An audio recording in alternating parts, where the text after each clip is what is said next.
Abdul Al-Haddad menjelaskan dengan redaksinya, qultu, saya berkomentar, wapin nikahi, dan di dalam nikah, paragun lil qalbi, itu akan membawa kesenangan dalam hati, kekosongan dalam hati, min wasawisi syaitani, dari gangguan-gangguan setan, fima yata'alaku bin nisa'i, yang memang terkait dengan perempuan. Jadi orang kalau udah nikah insya Allah hatinya kosong tuh dari gangguan-gangguan setan, yang khususnya ya itu terkait tentang perempuan. Kenapa? Karena dia udah menikah. Tapi kalau yang belum menikah itu hatinya kadang-kadang nanti ada was-was, ada godaan-godaan dari setan yang datangnya itu kadang-kadang ya bisa membahayakan kita sendiri. Dan memang setan itu selalu menggoda dan menggoda manusia. Makanya sering kita baca surah An-Nas, Qul a'udzu birabbin nas, malikin nas, ilahin nas, min syarril waswasil khannas, alladzi yuwaswisu fi sudurin nas, minal jinnati wan nas. Jadi kerjaannya setan begitu, selalu menggoda-goda manusia dalam hatinya yang kosong, sehingga masuklah was-was setan. Nah begitu juga ketika orang belum menikah. Tapi kalau orang yang udah menikah, insya Allah hatinya enggak kosong lagi dari hal-hal yang seperti itu. Wa huwa bi sholatihi, bahkan terkadang itu bisa diperlihatkan godaan setan, ya was-wasnya setan dalam kondisi kita lagi sholat. Banyak tuh kita lagi sholat, datang-datang setan datang. Makanya ulama-ulama ngajarin tuh kita sebelum sholat baca surah An-Nas. Tujuannya supaya nanti dalam sholat kita tidak terganggu oleh setan. Waqipan, padahal kita lagi berdiri menghadap baina yadillah, di hadapan Allah Subhanahu wa taala. Ya, jadi banyak tuh orang yang sholat tapi hatinya itu karena kosong, kemudian datang was-was setan. Nah begitu juga ketika orang belum menikah, kadang-kadang hatinya kosong, datang was-was setan. Sama begitu. Ya, bukan saat-saat orang belum menikah aja, saat kita lagi sholat aja kadang-kadang itu datang setan. Ya kan nggak lucu kalau seandainya kita lagi menghadap Allah tapi hati kita malah ya kemana-mana. Kenapa? Karena ini didatengin sama ya was-wasnya setan, godaan-godaan setan. Aw wa huwa yatlul Qur'ana, atau ada orang yang lagi baca Al-Qur'an, dia lagi baca Qur'an tapi datang was-was setan. Aw wa huwa fi zikrillah, atau dia lagi zikir kepada Allah, lagi zikir kepada Allah, la ilaha illallah, ya mulutnya la ilaha illallah, hatinya mah kemana-mana. Nah itu kan gak benar juga. Ya bagaimana kita enggak zikir, lagi zikir aja hati kita enggak ya ingat sama Allah. Ya dia lagi zikir la ilaha illallah, mulutnya ngomong la ilaha illallah tapi hatinya kosong sehingga masuk was-was setan. Nah itu setan selalu begitu tuh, lagi sholat, lagi baca Quran, kadang-kadang lagi zikir, paya kau pisuil adab, maka itu terjadi sehingga memunculkan su'ul adab, adab akhlak yang kagak bagus ma'allahi, ya kepada Allah Subhanahu wa ta'ala. Nah dengan orang menikah insya Allah ya itu nanti akan menutup, ya mudah-mudahan tidak lagi tergoda oleh was-wasnya setan. Wapin nikahi, dan di dalam nikah juga kata Al Habib Abdul Al-Haddad, ghaddun lil basari, akan memejamkan mata, watahsinun lil paroji, dan juga akan menjaga kehormatannya parjinya. Orang yang nikah insya Allah matanya udah terjaga, kemudian orang yang udah nikah insya Allah parjinya terjaga. Wa qad warada fi fadli zalika, dan sungguhlah datang keterangan-keterangan hadis di dalam menjelaskan keutamaan itu semuanya. Wapit tahziri, dan juga ada ancaman min tarkihi, daripada meninggalkan nikah, min syawahidil kitab wa sunnati, yang memang dalil-dalilnya diambil dari Al-Quran maupun hadis. Ma la yahfa ala zi ilmin wa basiratin, yang tidak tersembunyi ya untuk orang-orang yang memiliki ilmu dan mata hati. Ya, jadi dalam Al-Quran, dalam hadis sudah jelas tuh ya bahwa banyak benar manfaat orang menikah, sehingga dikhawatirkan ada ancaman ancaman yang tidak bagus bagi orang yang tidak mau menikah. Dan ini ya sudah jelas ya dikemukakan oleh orang-orang yang memiliki ilmu dan orang yang memiliki mata hati. Qala Allah Ta'ala, Allah Subhanahu wa taala berfirman, "Qul lil mu'minina yaghuddu min absarihim wa yahfazu furujahum dzalika azka lahum innallaha khabirum bima yasnaun."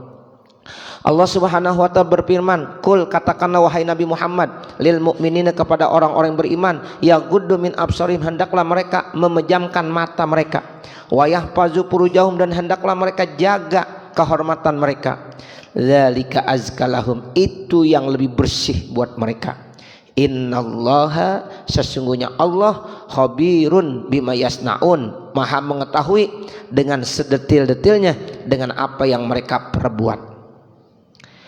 Wa qala alaihi salatu wassalamu, dan Rasulullah sallallahu alaihi wasallam bersabda, an-nazru sahmun masmumun min sihami iblisa. Pandangan mata itu merupakan anak panah yang udah diracuni dari anak-anak panahnya iblis. Ya, jadi orang kadang-kadang melakukan perbuatan dosa maksiat awalnya dari pandangan mata. Dari mata turun ke hati. Ya, dari hati baru langsung ke otak, kepikiran apa yang saya akan kerjakan. Nah, seperti itu. Jadi awalnya kata Nabi dari pandangan, makanya pandangan mata itu diumpamakan seperti anak panah yang beracun, yang racunnya itu langsung diberikan oleh iblis laknatullah.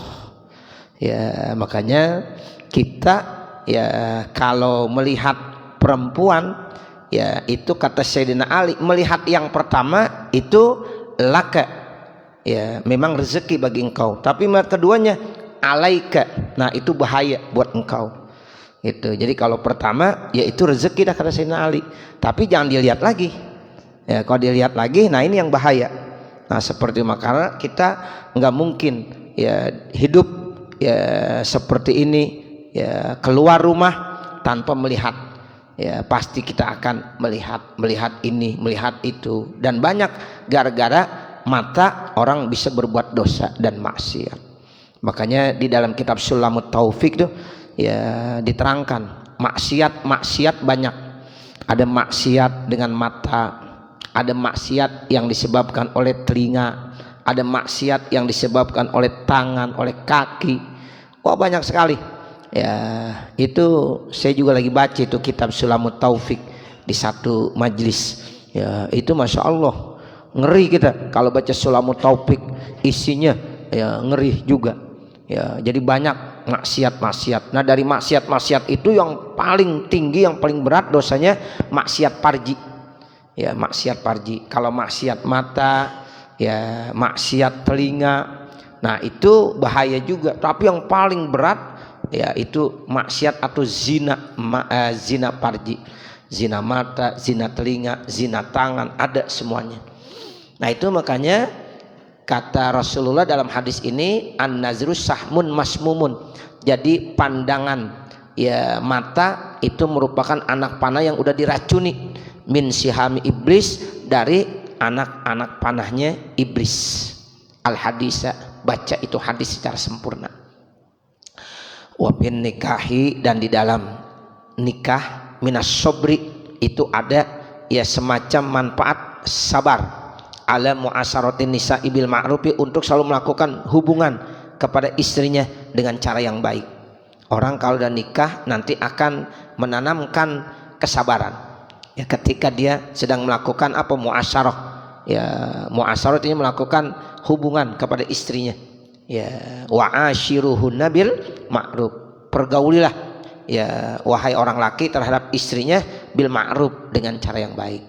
Nah orang kalau belum punya istri belum tuh ditanamkan kesabaran, tapi kalau punya istri nanti ketika dia bergaul ya itu banyak menanamkan ya kesabaran. Makanya tumbuh dengan sebab menikah rasa sabar, khususnya pada saat kita bergaul dengan istri kita, hari-hariannya bagaimana. Kita tahu dah dua orang manusia yang berbeda dari keluarga yang berbeda, ya, dari watak yang berbeda, ya, mungkin rambut ya hitam sama, tapi wataknya mungkin berbeda. Ya, itu nanti orang kalau udah menikah baru ketahuan tuh Bapak Saudara. Kalau masih pacaran cakep-cakep doang. Ya, orang kalau pacaran nggak ada yang jelek, ya, cakep semuanya. Ya, nah nanti kalau dia menikah ada, nah baru ketahuan apa adanya, enggak ditutup-tutupin lagi. Nah disitulah kita diajarkan untuk ya disuruh sabar. Kita tahu, oh ini ternyata suami saya sifatnya seperti ini. Dulu waktu pacaran kayaknya nggak pernah keluar yang begini-begini nih. Nah begitu. Oh ini istri saya, dulu waktu pacaran kayaknya nggak begini. Oh sekarang. Tapi itu ya diajarkan, tanamkan kesabaran. Jadi begitu Bapak Saudara, ini orang-orang tua kita yang udah ya 50 tahun menikah, 25 tahun, udah pahit ya manisnya ya itu udah tahu semuanya. Ya seperti itu. Yang namanya pengantin baru kan ya indahnya cuma ya seminggu, 2 minggu, sebulan paling lama. Setelah itu ya udah apa adanya tuh. Nah seperti itu. Jadi sehingga kita disuruh menanamkan kesabaran. Jadi dengan kita menikah, insya Allah diperintahkan untuk terus ya menanamkan kesabaran. Kenapa? Karena tiap hari kita bergaul dengan orang yang selama ini berbeda watak dengan kita, di keluarga yang berbeda sama kita, ya mungkin ya dari ekonominya berbeda, dari segi pendidikannya berbeda, dari segi ajaran dari orang tuanya berbeda, sukunya mungkin berbeda, ya. Nah itu, jadi disitulah pentingnya Allah ya berikan kepada kita untuk ya menanamkan kesabaran. Allah berfirman, wa'ashiruhunna bil ma'ruf, pergaulilah ya kamu kepada istri-istri kamu dengan cara-cara yang baik. Wal qiyamu bihuquqihinna, dan juga melaksanakan hak-hak mereka. Kita dengan menikah tahu dah hak dan kewajiban kita sebagai suami, hak dan kewajiban kita sebagai istri. Wal infaqu alaihinna, dan kewajiban kita memberikan nafkah kepada istri. Ya ketika kita udah menikah, disitulah kita wajib memberikan nafkah. Wa alal iyali, dan juga kepada keluarga iyal, orang yang ditanggung nafkahnya, istri, anak, dan semuanya yang memang dalam keluarga kita. Itu fadlun kasirun, memiliki keutamaan yang sangat banyak. Wa bihi fadlut tasabbubi, dan di dalam pernikahan juga ada keutamaan tasabbub. Ya sebab pitahsili auladin solihin, di dalam menciptakan ya membentuk anak-anak yang solih. Tuh dengan nikah menjadi satu sebab kita nanti diberikan keturunan, sehingga bisa membentuk keturunan-keturunan yang solih dan solihah, anak-anak yang solihin dan banat-banat yang solihat. Ya'budunallaha ta'ala, yang mereka itu nanti menyembah Allah ta'ala. Wa yad'una li abaihim, dan juga mereka bisa mendoakan ayah-ayahnya. Wa yastaghfiruna lahum fi hayatihim, dan mereka bisa beristighfar memohonkan ampun buat mereka di dalam hidup mereka. Wa ba'da wafatihim, dan juga setelah wafat mereka. Tuh, jadi dengan sebab kita nikah nanti kita punya anak Bapak Saudara. Nah anak ini Masya Allah menjadi anak yang soleh. Nah dari anak yang soleh mereka nanti menyembah Allah. Ya jadi regenerasi. Ketika orang tuanya sudah meninggal, anak yang gantiin. Tuh begitu. Nam ya'budunallah. Tuh akhirnya anaknya mendoa-doakan orang tuanya, beristighfar buat orang tuanya, baik orang tuanya masih ada, masih hidup, ataupun orang tuanya sudah meninggal. Itu Masya Allah regenerasi. Makanya Nabi Allah Zakaria usianya udah cukup tua, bahkan istrinya diceritakan dalam Al-Quran itu sudah 90 tahun. Nabi Allah Zakaria istrinya udah 90 tahun tapi belum juga punya anak. Dia berdoa terus kepada Allah, ya Allah mudah-mudahan saya bisa diberikan keturunan, ya Allah mudah-mudahan dengan semua keturunan nanti bisa regenerasi yang bisa menggantikan dakwah saya. Kalau seandainya saya enggak punya anak, ya Allah nanti setelah saya meninggal dunia siapa yang melanjutkan dakwah saya. Akhirnya Allah berikan juga tuh istrinya yang udah 90 tahun hamil. Ya Bapak ya Ibu, istrinya udah 90 tahun dengan izin Allah itu hamil. Nggak ada yang mustahil. Ya, jadi kalau ada seorang perempuan yang udah tua tiba-tiba hamil, ya nggak ada yang mustahil. Itu adalah apa? Ya apa yang ditakdirkan oleh Allah terjadi, apa yang tidak ditakdirkan tidak akan terjadi. Nah, jadi Nabi Allah Zakaria ternyata punya anak akhirnya, dan yang menamakannya juga langsung Allah. Ya, jadi Nabi Allah Zakaria punya anak laki-laki namanya Yahya. Ya, jadi Allah yang namakan. Ya, Nabi Allah Yahya sebagai pelanjut daripada Nabi Allah Zakaria. Nah, seperti itu. Ya, jadi dengan sebab nikah kan, ya makanya nikah dianjurkan supaya nanti bisa ya mendapatkan keturunan yang solihin, yang mereka itu menyembah Allah, dan bahkan mereka bisa mendoakan buat orang-orang tuanya, beristighfar buat orang tuanya, baik orang tuanya saat itu masih ada, masih hidup, ataupun orang tuanya udah meninggal dunia. Wa rubbama mata ba'duhum qablal bulughi, dan mungkin kalau sebagian daripada mereka yang punya anak udah meninggal duluan sebelum balik. Sekarang kita punya anak belum balik, ini anak udah meninggal dunia, payah sululi walidaihim, maka akan menghasilkan buat ya orang tuanya min sawabi zalikal hazzil azim, mendapatkan ganjaran pahala yang sangat besar. Tetap dapat pahala. Orang tua misalnya punya anak belum balik, ini anak meninggal dunia, itu tetap orang tuanya akan mendapatkan ganjaran pahala yang sangat besar. Itu kalau orang-orang tua kita bilang menjadi celengan. Tuh kamu udah punya celengan. Tuh begitu. Ya tabungan istilahnya. Jadi nanti tuh anak-anak yang meninggal sebelum balik, dia akan menunggu di dalam sorga, menunggu orang tuanya untuk sama-sama diajak ke dalam sorga. Tuh begitu. Kalau dia sampai dewasa hidup, nah mudah-mudahan menjadi auladin solihin, menjadi anak yang solih. Nah menjadi anak yang soleh, dia bisa mendoakan orang tuanya. Begitu ya Allah. Makanya orang-orang tua kita yang udah di dalam kubur, di alam barzah, itu senang bahagia ketika melihat anak-anaknya bisa melanjutkan thariqah orang tuanya. Tuh begitu. Kita punya anak nih Bapak, ya satu saat kita bakal meninggal dunia. Nah kegiatan-kegiatan kita dilanjutkan sama anak-anak kita, itu kita akan senang bahagia. Di dalam hadis dibilang istabsyaru, mereka itu gembira, senang, bahagia. Ya Allah, alhamdulillah tuh anak-anak saya sekarang yang melanjutkan. Tadinya saya, ya tapi sekarang sudah nggak ada, dilanjutkan. Masya Allah, itu orang tua beruntung banget yang begitu. Ya makanya kita kepengen tuh anak-anak kita begitu. Ya kalau anak ya belum, ya mudah-mudahan kita berdoa terus sama Allah. Nanti cucu kita mudah-mudahan bisa, dan seterusnya dan seterusnya. Ya, jadi kita usahalah ya supaya bagaimana ya kita memiliki zuriyah yang benar-benar diharapkan oleh orang-orang tua kita. Sebab nanti ada hadisnya tuh, iza matabnu adam in qata amaluh illa min salas, shadaqatin jariyah aw ilmin yuntafau bih aw waladin sholihin yad ulah. Itu maksudnya aw waladin sholihin yad ulah, begitu, anak yang solih yang selalu mendoakan buat orang tuanya. Ya, jadi beruntung sekali orang tua. Nah itu semuanya dilatar belakang dengan awal apa? Menikah dulu. Begitu. Kalau nggak menikah nggak mungkin dong dia punya keturunan. Ya makanya dianjurkan untuk menikah. Dari yang menikah itu nanti dia akan mendapatkan keturunan. Nah keturunan itu akan memberikan kebaikan buat orang tuanya. Seandainya keturunan itu udah lebih dulu wafat sebelum balik, tetap orang tuanya dapat keberuntungan, karena anak ini akan memberikan syafaat kepada orang tuanya, menunggu-nunggu di dalam sorga.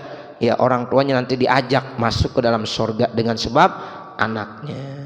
Kadang-kadang ada cerita tuh Bapak Saudara, orang tuanya nggak masuk sorga, ini anak merengek-rengek di depan Allah, ya Allah tolong kasihani orang tua saya nggak akan masuk ke dalam sorga kalau orang tua saya tidak masuk ke dalam sorga. Akhirnya Allah ya punya sifat kasih sayang, dengan sebab anaknya yang merengek-rengek itu ya minta supaya ya orang tuanya itu dimasukkan ke dalam sorga. Akhirnya ditarik Bapak Saudara, itu orang tuanya dimasukkan ke dalam sorga dengan sebab apa? Syafaat daripada anak-anaknya yang memang mereka wafat sebelum balik.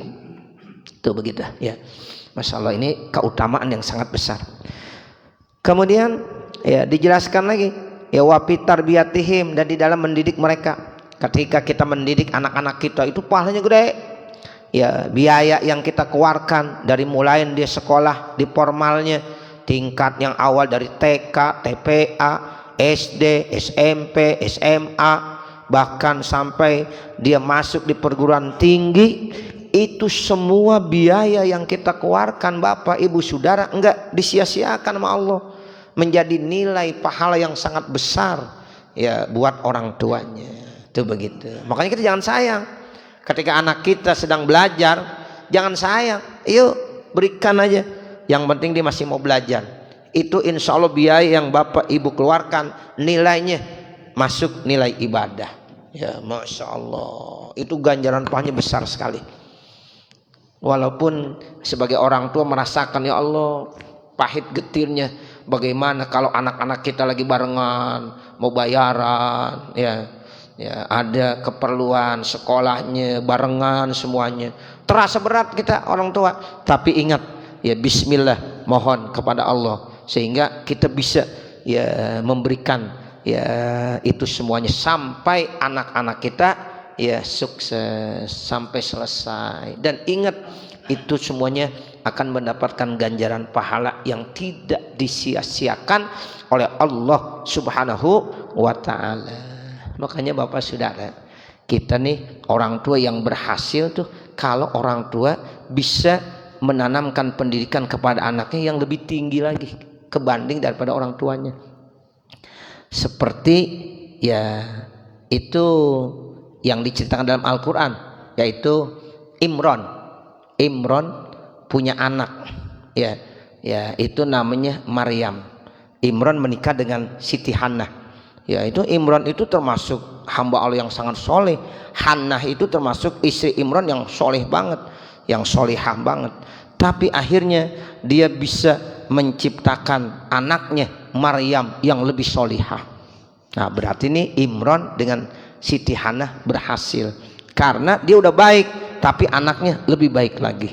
Tuh Maryam Masya Allah perempuan yang solehah, tak pernah disentuh oleh orang laki-laki, tapi dia Allah pilih ya akhirnya hamil dan melahirkan seorang putra yang bernama Nabi Allah Isa alaihi salam. Tuh begitu.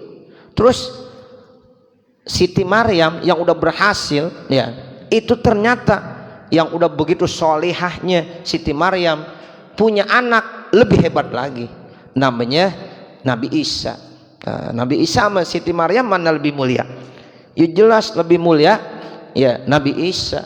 Tuh. Jadi artinya bagaimana seorang tua yang sukses dan berhasil manakala dia bisa menciptakan anak yang lebih dari orang tuanya.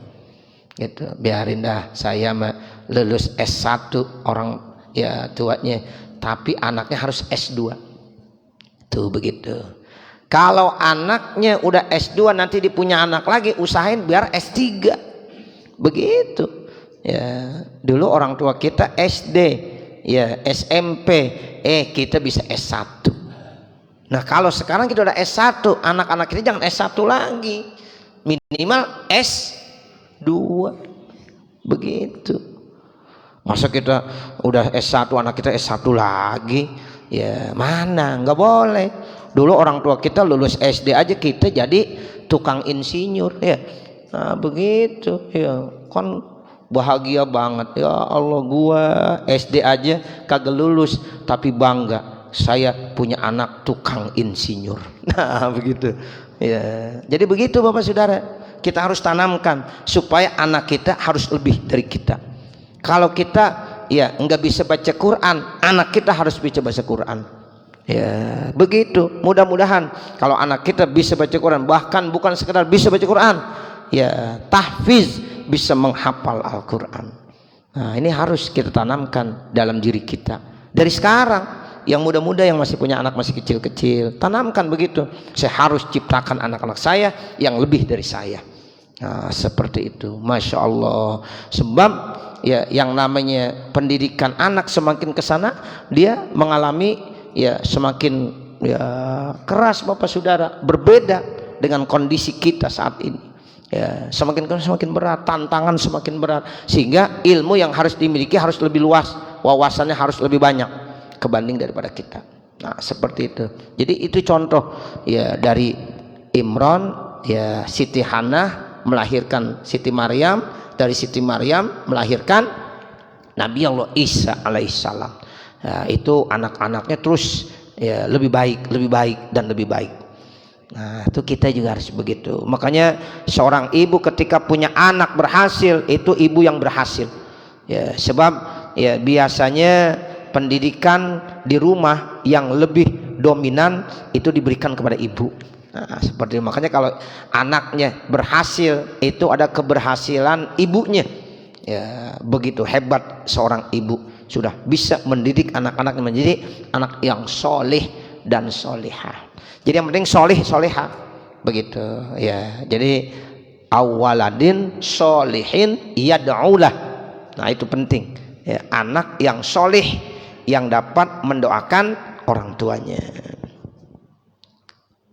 Nah, ini yang dikatakan ya insya Allah ganjaran pahalanya cukup besar kalau dia sudah bisa ya mendidik anak-anaknya. A'nil aulada, yang dimaksud anak-anak, wa husnul qiyami bihim, dan bisa melakukan kebaikan-kebaikan buat anak-anaknya. Siyamal banatu, apalagi itu anak-anak perempuan, minhum, dari mereka, sawabun kasirun, dapat pahala yang banyak, wa fadlun kabirun, dan keutamaan yang sangat besar. Kita punya anak perempuan, bapak, saudara, itu ganjaran pahalanya lebih besar lagi. Jangan sampai kita malu punya anak perempuan seperti orang jahiliyah. Ya, orang jahiliyah kalau dapat anak perempuan, ya bagaimana? Ya, itu zalla wajhuhu muswadda wa huwa kazim. Di dalam Al-Qur'an jelaskan begitu. Ya, orang-orang jahiliyah tuh kalau punya anak perempuan, dilihat nih istrinya melahirkan anak perempuan, zalla wajhu muswadda wa huwa kazim, mukanya hitam, sedih, ya enggak mau dia, malu dia kalau punya anak perempuan. Tuh begitu. Padahal istrinya perempuan. Ya, istrinya perempuan, punya anak perempuan, malu. Ya, padahal dia punya istri perempuan. Makanya Islam memandang mulia itu perempuan. Kita punya anak laki cakep, punya perempuan cakep, tapi ketika punya anak perempuan pahalanya lebih besar lagi. Nih, di sini kata Rasulullah. Ya, apalagi kalau kita sebagai orang tua punya anak perempuan, maka Allah kasih lebih besar ganjaran pahalanya. Kenapa? Merawat orang perempuan, mendidik anak-anak perempuan lebih susah kebanding daripada anak laki-laki. Ya, sehingga dikasih keistimewaan yang lebih oleh Allah Subhanahu wa ta'ala. Wa qad qala alaihi salatu wassalam, dan sungguh Rasulullah sallallahu alaihi wasallam bersabda, dinarun anfaqtuhu fi sabilillah, 1 dinar saya infakkannya di jalan Allah. Wa dinarun anfaqtuhu fi raqabatin, dan 1 dinar saya infakkan buat ya budak. Wa dinarun tasaddaqtu bihi ala miskinin, dan 1 dinar aku sedekahkan buat orang miskin. Wa dinarun anfaqtuhu ala ahlika, dan 1 dinar saya infakkan untuk keluarga engkau. Itu a'zamuha ajron, lebih besar ganjaran pahalanya, allazi anfaq, yang engkau infakkannya ala ahli, ke atas keluarga engkau. Tuh begitu. Jadi dinarun anfaqtahu fi sabilillah, 1 dinar yang engkau infakkan di jalan Allah, kan gede pahalanya. Kita punya uang 1 dinar. 1 dinar yaitu sekitar 4 gram perak. 4 gram perak. Kalau 1 gram perak berapa duit ya? Ya, kalau 250.000 berarti ya 4, baru 1 juta. Ya tinggal dilihat satu peraknya berapa. Itu 1 dinar 4 perak ya.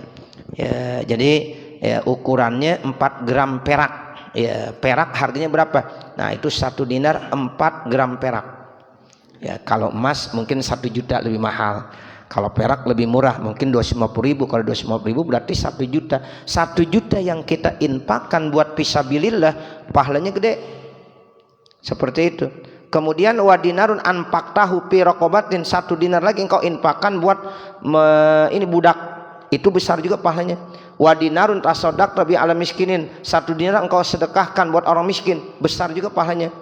Wa dinarun anfaqtahu ala ahlika, dan 1 dinar yang engkau infakkan buat keluarga kamu, istri, anak. 1 hari dikasih 1 juta misalnya, 1 dinar. Ya, 1 dinar yang engkau infakkan buat anak dan buat istri, a'zamuha ajron, itu yang paling besar ganjaran pahalanya, allazi anfaqta ala ahlik, yang engkau infakkan buat keluarga kamu. Tuh, ternyata Bapak, Ibu, Saudara, itu uang yang kita berikan buat istri dan anak itu ganjaran pahalanya paling gede. Jangan dibilang nggak ada pahalanya. Kita pagi-pagi ngasih uang istri, Neng nih, ya dikasih berapa? Ya ada yang ngasih 100.000, ada yang ngasih 2.000, ada yang ngasih 500.000, terserah, tergantung suami yang memberikan. Ya itu Bapak memberikan ya untuk istri, anak diberikan juga untuk jajan. Ya itu nilainya lebih mulia, lebih besar ganjaran pahalanya kebanding daripada kita memberikan buat sabilillah, buat bersedekah, buat orang miskin. Nah terus seperti itu. Makanya dengan hadis ini kita sebagai orang laki-laki jangan pelit sama istri. Ya, dengan hadis ini kita jangan pelit sama anak. Sama anak perhitungan banget, ya. Nah, begitu jangan sama istri perhitungan banget. Jangan. Kalau kita ada duitnya kasih aja. Ya, nah begitu. Berikan. Jangan sampai istri karena enggak pernah dikasih duit sampai berani-berani ya suaminya lagi mandi nyari dompet, ya. Nah begitu, cari dompet suami, ya ada merahan diambil. Kenapa? Suaminya pelit. Nah seperti itu. Jadi jangan, nggak boleh. Ya jadi kita tuh udah bekerja, kemudian uang tersebut kita berikan buat istri kita, buat anak kita, itu adalah pahala yang terbesar kebanding daripada kita infakkan buat sabilillah, kebanding daripada kita infakkan buat orang-orang miskin, kebanding daripada kita infakkan buat ya rokobah dan yang lain-lain. Makanya kalau anak ya waktunya SPP minta uang, udah jangan ditunda-tunda lagi. Iya nak, siap tuh begitu. Jangan nih anak di sekolah dipanggil-panggil mulu sebulan 2 bulan, kan malu dia. Nah begitu. Sementara orang tuanya duitnya ada, ya ada, kecuali nggak ada beda. Dia ada tapi sayang. Nah ini jangan. Padahal uang pendidikan buat anaknya yang dikeluarkan itu pahalanya besar banget.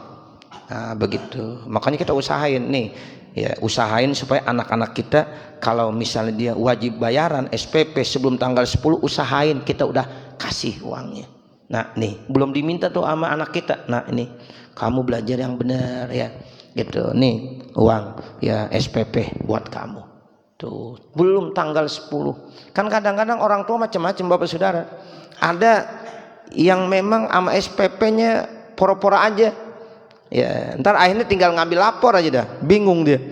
Nah, seperti itu. Tunggakannya banyak banget ini akhirnya merepotkan sendiri. Nah, begitu. Jadi perlu diingat bahwa pendidikan biaya yang kita keluarkan buat anak-anak kita itu pahalanya sangat besar. Kita ngasih uang belanja buat istri pahalanya sangat besar. Begitu. Ya, jadi istri nggak usah minta dah, kasih aja. Ya, nggak usah pakai minta, bang bagi duit dong bang. Nggak usah, tenang aja, langsung dikasih. Ya, seperti itu. Sebab apa yang diberikan oleh suami kepada istrinya itu pahalanya ya paling besar kebanding daripada yang dikeluarkan buat yang lain-lainnya. Ini hadis Rasulullah Sallallahu Alaihi Wasallam. Seperti itu. Kemudian waqala sallallahu alaihi wasallam, dan Rasulullah bersabda, ma'at amta nafsaka, sesuatu yang kau makan untuk diri kamu, fahuwalaka sedekah, maka itu nilainya juga buat kamu jadi sedekah. Itu kita makan buat diri kita, sedekah Bapak Saudara. Makanya jangan pelit sama diri kita sendiri. Ini kadang-kadang sama kita sendiri ya, makan ya garam mulu. Ya, lah jangan. Makan yang enak, sebab kita makan enak ya kita keluarin duitnya itu termasuk sedekah buat diri kita. Kan ada orang pelit buat dirinya sendiri, buat dirinya dipelit, duitnya banyak banget, tapi ya makan mewah nggak mau, sayang. Buat apa kita nyari duit banyak-banyak? Ya, nah begitu. Jadi harus ya makan yang enak-enak sebelum ada larangan. Ya, kecuali udah dilarang, nggak boleh makan ini, nggak boleh makan ini, nggak boleh makan ini. Ya nasib udah. Ya duitnya banyak, ini nggak boleh, ini nggak boleh, ini nggak boleh. Duitnya banyak.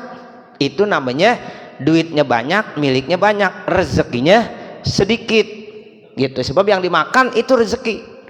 Kalau yang belum dimakan bukan rezeki, baru punya doang. Duitnya banyak banget, makan nggak pernah yang enak. Nah seperti itu. Jadi apa yang kita ya makan buat diri kita itu menjadi sedekah. Ya, pokoknya Bapak Saudara di rumah makan yang enak-enak udah. Kalau duitnya ada, nah begitu, yang enak-enak aja. Gitu. Kalau duitnya ada, kita yang nyari. Ya, nanti kita mati, ya kita kebawa. Ya begitu, kita yang nyari makan yang enak-enak, suruh masak istri ini yang enak-enak. Jangan tiap hari istri, ya Allah ini lagi.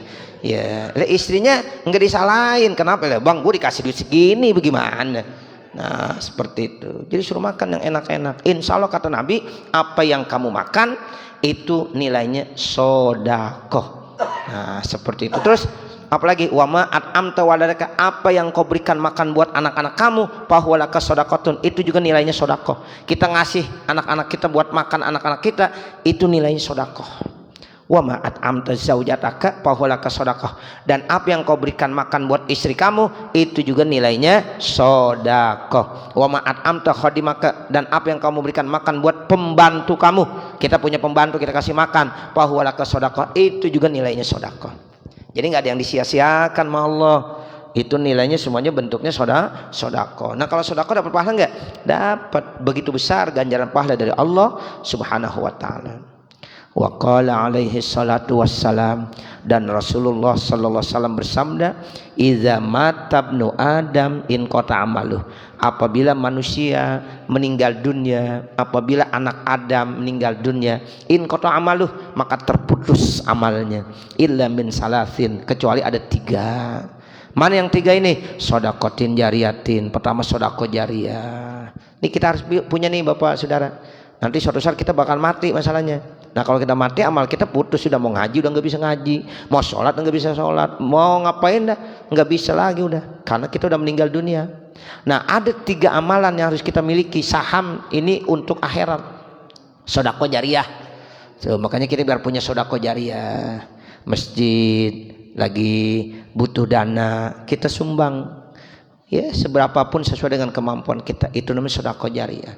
Saya lagi buat pondok Pak, pesantren, sampai sekarang masih butuh dana. Itu makanya saya terima kasih kepada pengurus masjid dan kepada pengurus yang selalu ya itu ada kartu donatur tiap bulan. Ya, itu buat bapak, buat ibu. Ya setiap bulan ngasih 100.000. Jangan bosen. Insya Allah itu jadi sedekah jariyah. Nanti pahalanya ngalir terus. Di pondok ada yang sholat jamaah, ada yang ngaji Quran, ya, selama ya santri-santri terus ya baca Quran, belajar, ibadah, itu pahalanya buat bapak, buat ibu. Nah seperti itu, masya Allah ya, itu sedekah jariyah namanya. Ya makanya berapapun yang bapak berikan, yang ibu berikan, itu punya nilai tersendiri. Ya jangan nungguin gede. Ya kalau nungguin gede udah gede kagak, kecil kagak akhirnya gitu. Ada kotak amal lewat nih Pak, kasih, ya terserah, mau 10.000 boleh, mau 5.000 boleh, tapi jangan 2.000 ya, 2.000 mulu dari dulu, dari tahun atu ya, jangan. Masjid kalau hari Jumat apalagi ya, itu kalau lewat jangan 2.000 mulu. Kita sekarang kencing aja 2.000 ya, masa 2.000 juga, 5.000 udah taikin, 5.000, 10.000. Nanti pengurus tuh kalau hari Jumat buka kotak amal 10.000, enak, 2.000 mulu. Iya, jadi kita robah. Jangan kesannya kita kalau ngamal 2.000 kayaknya udah banyak banget. Jangan, 2.000 Pak, ke Indomaret dapat apaan? Ya, buat parkir doang. Ya, itu juga parkir motor. Kalau mau parkir mobil, ya, lo udah 2.000 udah nggak bisa. Masa mau masuk surga 2.000 dari dulu? Ya, robah. Hari Jumat minimal paling kecil 5.000. Ya, begitu. Nih jamaah masjid At-Taqwa harus begitu. Ya, 5.000 dah minimal. Bisa 10.000. Lebih dari itu ya silahkan. Jangan dari dulu masih 2.000 nggak naik. Nah, seperti itu. Ini sedekah jariyah buat kita, bukan buat orang lain, bukan buat ya panitia, bukan buat pengurus masjid, tapi buat kita. Ya, begitu sedekah jariyah. Au ilmin yuntafu bihi, atau ilmu yang manfaat. Yang kedua, ilmu manfaat. Nih kayak pengarang kitab. Masya Allah, beliau meninggal udah ratusan tahun yang lalu, tapi ilmunya masih manfaat terus, ngalir terus, dapat pahala terus. Nah seperti itu. Kemudian awaladin solihin yad'ula, atau anak yang solih yang mendoakan buatnya. Nah kita punya anak yang solih. Nah 3 dah nih. Kalau 3 nggak punya minimal 2. Kalau 2 nggak punya juga minimal 1. Jangan 1 pun tidak ada dari 3 ini. Ya pilih aja, sedekah jariyah, ilmu manfaat, atau anak yang solih yang bisa mendoakan. 3-tiganya punya, manusia yang sangat beruntung. Kalau enggak minimal naik, ya turun 2. Kalau enggak bisa juga minimal 1. Jangan enggak punya sama sekali, rugi kita. Suatu saat kita bakalan meninggal dunia. Saya kira cukup, nanti baru waqala sallallahu alaihi wasallam. Mudah-mudahan apa yang kita baca ada manfaatnya. Wa sallallahu ala sayyidina Muhammadin wa ala alihi wa sahbihi wasallam. Walhamdulillahi rabbil alamin. Al-Fatihah. A'udzu billahi minasyaitonir rajim. Bismillahirrahmanirrahim. Alhamdulillahi rabbil alamin arrahmanir rahim maliki yaumiddin. Iyyaka na'budu wa iyyaka nasta'in. Ihdinas siratal mustaqim. Siratal ladzina an'amta 'alaihim ghairil maghdubi 'alaihim waladdallin. Rabbighfirli wa liwalidayya amin. Bapak, Ibu, mohon doanya. Insyaallah saya hari Kamis tanggal 23 Februari akan berangkat melaksanakan ibadah umroh. Ya, hari Kamis. Berarti Kamis berangkat, Sabtu masih di Madinah. Ya, makanya Sabtu besok ya mohon izin saya nggak bisa hadir. Ya, tapi insya Allah Sabtunya lagi doakan supaya saya sehat, panjang umur, sehingga nanti Sabtunya lagi baru kita kembali dan sekaligus menutup ya. Ya, kita sekaligus penutupan tawakuf sementara sehubungan ya akan datangnya bulan suci Ramadan. Nah begitu ya Bapak Saudara, mudah-mudahan Allah panjangkan umur kita, Allah sehatkan badan kita, Allah luaskan rezeki kita, Allah mudahkan segala urusan-urusan kita, dan yang terpenting mudah-mudahan Allah bisa pertemukan kita kembali dengan bulan suci Ramadan dalam keadaan sehat walafiat, panjang umur, sehingga bisa melakukan ibadah dengan sesempurna-sempurnanya. Amin ya rabbal alamin. Kita baca Fatihah. Mudah-mudahan niat-niat kita dikabul, diijabah oleh Allah Subhanahu wa taala. Al-Fatihah latilkan niyah wa ila hadratin Nabi Muhammadin sallallahu alaihi wasallam. Al-Fatihah. A'udzu billahi minasyaitonir rajim. Bismillahirrahmanirrahim. Alhamdulillahi rabbil alamin arrahmanir rahim maliki yaumiddin. Iyyaka na'budu wa iyyaka nasta'in. Ihdinas siratal ladzina an'amta 'alaihim ghairil maghdubi 'alaihim waladdallin. Rabbighfirli wa liwalidayya amin. Bismillahirrahmanirrahim. Alhamdulillahirabbil alamin hamdan yuwaffi ni'amahu wa yukafi mazidan. Ya Rabbana alhamdu wa lakal syukru kama yanbaghi li jalali wajhikal karim wa li'azimi sultanik. Subhanaka la nuhsi thana'an 'alaika kama asnaita 'ala nafsika wa lakal hamdu hatta tarda. Allahumma shalli 'ala sayyidina Muhammadin wa 'ala ali sayyidina Muhammad salatan tanshuru biha as-sudur wa tahulu biha al-umur. Salli tasliman katsiran daiman ila yaumil ba'tsi wal nusyur. Innaka malikun rabbul qahar. Allahumma ighfir lana dzunubana wa liwalidina wa limasyayikhina wa limu'allimina wa liman haqqana 'alaina wa liman ahabba wa ahsana ilaina wa lil hadirina wa likaffatil muslimina ajma'in. Allahumma barik lana fi Rajab wa Sya'ban wa ballighna Ramadan wa ballighna Ramadan wa ballighna Ramadan bisihha wassalam wal afiyah bi rahmatika ya arhamar rahimin. Rabbana atina fid dunya hasanah wa fil akhirati hasanah wa qina adzabannar. Wa sallallahu ala sayyidina Muhammad wa ala alihi wa sahbihi wasallam. Walhamdulillahi rabbil alamin. Wassalamualaikum warahmatullahi wabarakatuh.